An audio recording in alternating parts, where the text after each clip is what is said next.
Kamalunyo Amin from the north of Luzon.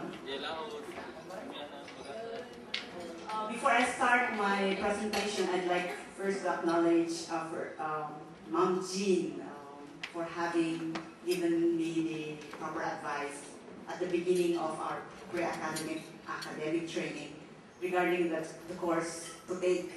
I was then at that time choosing between general development and public policy, and then after the presentation of research, she must have noticed na matamlay ako on both topics. So she said, why don't you take up cultural studies? So that's what I took, and I'm really very thankful about that advice afterwards. So before I start my presentation, I'd like to ask everyone their image of the Igorot. Any idea from the group? What is the image of the Igorot? Have you heard about the Igorots? Yes. What's the first thing that comes to mind when you hear the word Igorot? Kinky hair. Kinky hair. What else?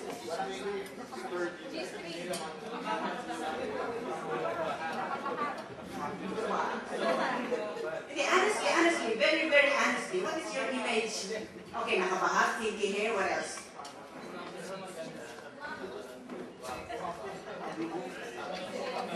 Oh, seryoso ito. But, okay, what does media tell about the Igorot that you've heard so far, or read so far?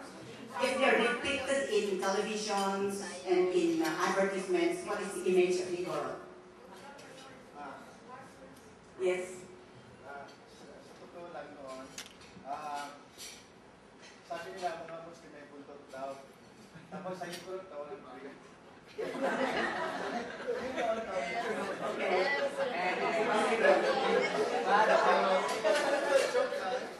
Okay, alright.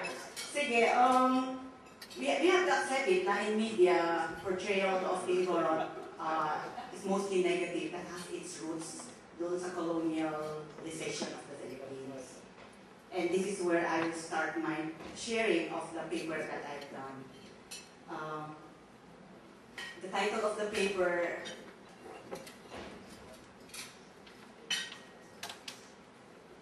I will explain those words later on. So the unconscious optics of liberation, re-imaging the Ibaloys through self-representation through the Chiva ni Duakan exhibition. Yes. So the background. The image of the Igorot, a while ago, yung morning session natin is Mindanao. So it is Moro. Sa equivalent naman sa northern Luzon is the Igorot. So mostly, it's from the colonial days na it's barbaric, pagan, which is, kasi ang first na note tawag sa amin ng sa Cordillera is the infieles. Infieles meaning pagan, which is the unchristianized people in Luzon at the time, which is true because when Magellan arrived in March 16, 1521, it was only in 1846 that the Spaniards were able to establish their Comandancia Militar in Benguet. So it's true that we've never been Christianized. So correct naman yung infieles na tawag sa amin. Kaya lang, aside from the word infieles, may mga ibang connotations that were carried on, that were adapted by the Americans even in their quest to subjugate us culturally. Alright, the Ibaloys of Duakan moved into Baguio. I'm sure everybody has been to Baguio already. I come from one of the barangays of Duakan, where the airport is now located. And the barangay I come from is one of the oldest communities where the Ibaloy indigenous people of Baguio have settled. And until now, 100 years after the Americans established the city in 1909, the majority of the population in that community are still Ibaloys, who are still practicing their indigenous culture, like the rituals that you know of, like Kanyao, and we call it Kadot, which means the sacrifice of pigs, and transferring the dead relatives from the cemetery and bringing them to the house to be interred. So we're still practicing those indigenous ways until now that Baguio is celebrating its 100 years. But the situation is that it is not so much acknowledged. Hindi masyadong na-acknowledge itong part of history ng Baguio. So in this centennial celebration of the city next year, we wanted to make, to raise people's awareness about the rich heritage of Baguio, which includes the living, active heritage in Duakan, where I come from. Of course, and the other, because my core of concentration is museums, memories, and archives, I believe in the educational function of exhibitions, which is part of museums. So what I did, the paper is actually a result of the practicum that I had. I came home December of 2007, primarily to conduct a practicum. That is after an internship at Smithsonian, where I had an internship with the African American Museum in the unpopular part of DC, the southeast part of DC, the Anacostia Community Museum, where a lot of African Americans reside in DC. My internship was very, very inspiring because of the way the African Americans tried to redeem their identity and culture in the midst of the racism going on in America, even at, despite the Obama election. If you look at DC, that you, especially in the southeast part of DC, you wouldn't know that you are in the capital of the most powerful country in the world because of the situation of that area, which is mostly dominated by African Americans. Okay, so I did an exhibition, and out of that exhibition, I prepared my master's paper.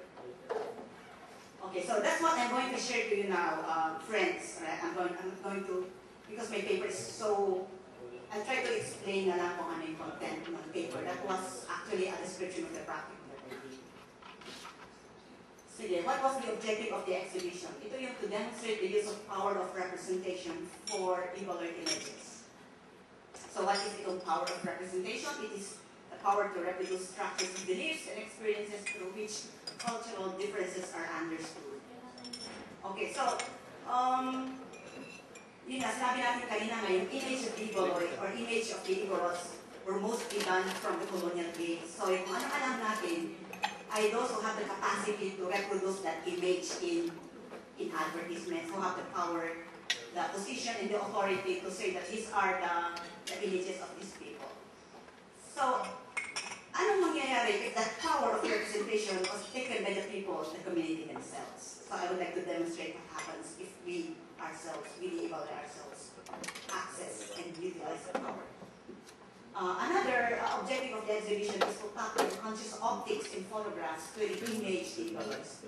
So ano naman itong unconscious optics na ito? This was, these are terms formulated by Walter Benjamin. I know everybody must have read about the art of mechanical reproduction, where he said that the camera introduces us to unconscious optics, as does psychoanalysis to unconscious impulses, and which reveal new entirely structural formations of the subject because of that unconscious optics present in the photograph. And which Marian Hirsch explained further by saying that the invisible that is present in the visible is seen through that unconscious optics in the photograph. So ang ibig lang sabihin niyan is, kung tinitignan mo yung photograph, if you look deeply and, using your own context and background in looking at the photograph, you will see more information than what appears in the print photograph. So that's what I tried to maximize and capitalize na capacity ng photograph. Okay, so the exhibition was a means for self-representation for two ways. As the curator of the exhibition, an Ibaloy myself, and hoping that the viewer would be able to connect with the unconscious optics in the photograph. All right, so I just discussed the themes that generally that were handled, that were tackled in the paper. So in that, every time an exhibition production, to make it really, kung talagang totoo siya na it's really community-based, therefore the production process should really be consultative, participative, and should be a team effort. starting from the conceptualization of the exhibition storyline or script, it has always been, here's the script, draft, and then present it to the group, what do you think of this? So it's always a two-way process. Na kahit ako lang yung, kami as a student, the first thing pala na ginawa ko, right upon arriving and facing the community, I went to the barangay officials and presented to them this project in collaboration with them. So this whole project was actually a multi-sectoral effort in the community, where the student, the school, and the church, and the barangay officials, and some individuals were involved in the preparation of the exhibition. So it was not my work alone. It was a common effort that I had tried to establish some networking and partnership at the beginning. So that's an example of the earlier photograph was an example of the group who was reviewing the exhibition script. And then that was me, seemed to be happier then with the students. We were preparing multimedia productions, but we were going to do some research muna. So that's what we were doing.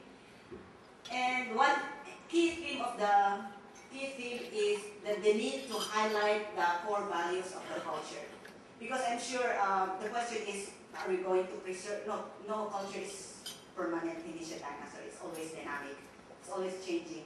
But we have to stick to the basic core values of culture, and that's what I tried to present in the exhibition. So, for example, there's a 1952 photograph of the community and school Christmas program. You know, and I remember that until the 1970s, where we butcher a cow in school, and then everybody comes and eat.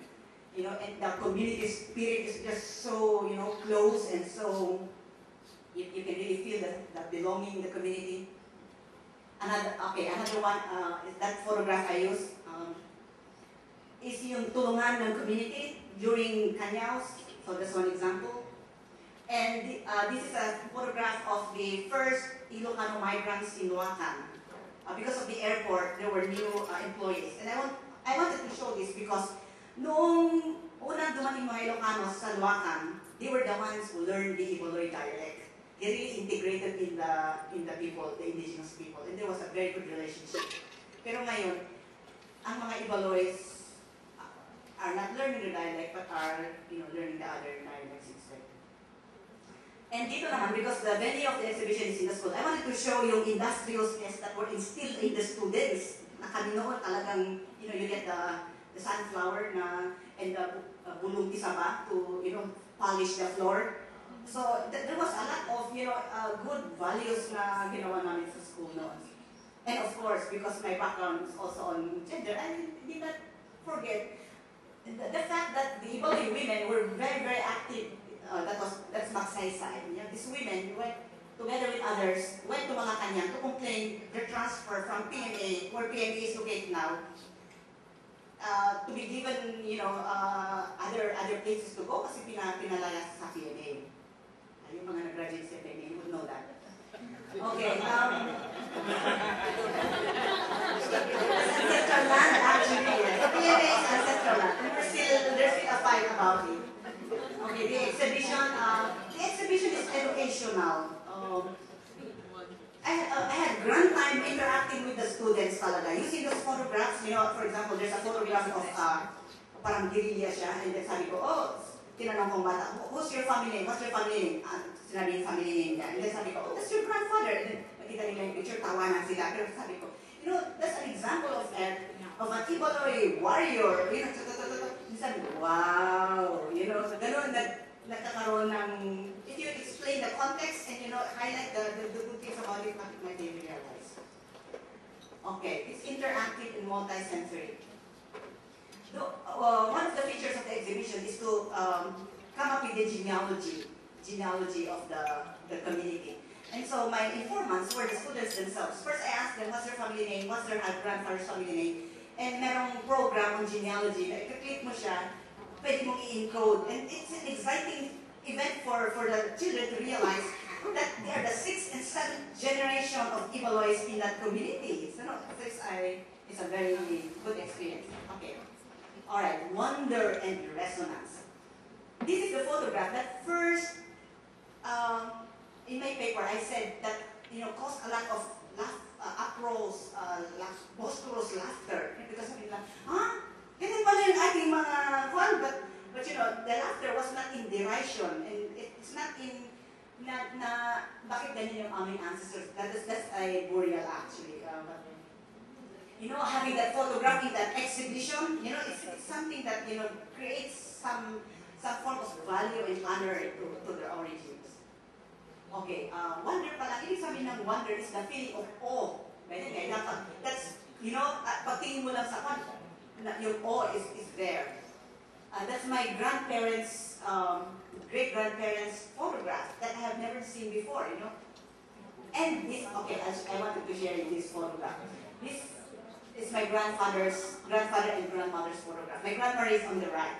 And this is a photograph I just discovered last summer, which my mother never saw in her 75 years. And it really shocked her, to find this photograph and, to realize that the lady on the left is my grandmother's sister. Sabi ko, wow, ang ganda pala ng mga Ibaloy. Look, parang si Margie Moran yung beauty, And then, how come ang alam lang na image of the Igorots are, not portrayed as negative. Alright. So, the exhibition as a catalyst of change, I tried to take in also yung mga issues sa community, like the expropriation of Duakan land. Duakan has been the seat of series of government expropriations, starting from the airport of our rice fields, and then the PFA for the military, and now the export processing zone, which have shrunk our ancestral lands, and our ongoing clamor to have our ancestral lands titled.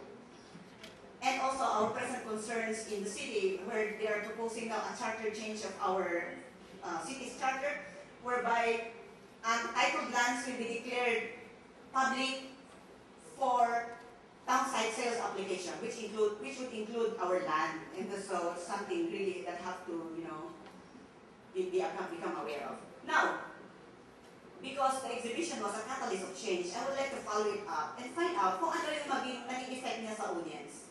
We had a meeting of the coordinators afterwards, and there was a strong clamor to continue on with the work, and that's why we put up the Chiva ni Duakan, Center for Ibaloy Heritage in Loakan History.